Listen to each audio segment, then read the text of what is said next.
Hello, Miles and Martha Loss, your local real estate experts. We saw the Federal Reserve in the media last week. Big surprise. We're seeing them again in the media this week, and they're taking actions that are going to affect the economy and ultimately affect mortgage rates. They do a lot of different things. They have a lot of different functions, but right now we're seeing issues with inflation, which is a supply and demand issue.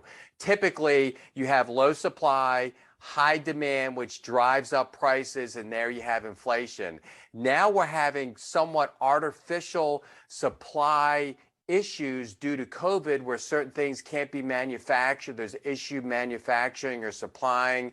So this is creating what we have down, the supply down, and the demand is up. So we're seeing inflation, and they're taking actions to curb this. And what they do is these actions will slow down purchasing, because you have a lot of purchasing, that's demand, you have inflation.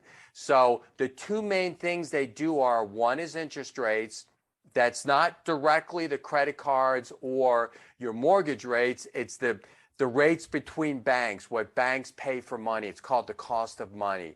And that was subject of a different video. They're going to start raising the rates for interbank borrowing in 2022. Right now, what they're doing is they put money into circulation by purchasing U.S. Treasuries. That's putting money in the economy. What they're doing now is they're pulling back on that, and they're putting less and less money into the economy. They're purchasing less and less bonds. When they do that, there's less money available, and that's going to slow down the economy. So that's one action that's going to affect long-term interest rates, and then going into raising the cost of money, what banks pay to borrow from banks. That's the second thing they're doing, and that's in 2022.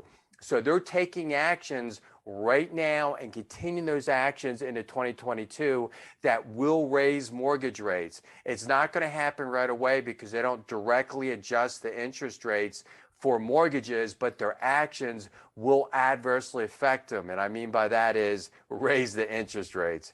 You have any questions or need to buy or sell, you can reach me at the number below. Don't forget to leave a comment and subscribe to my YouTube channel.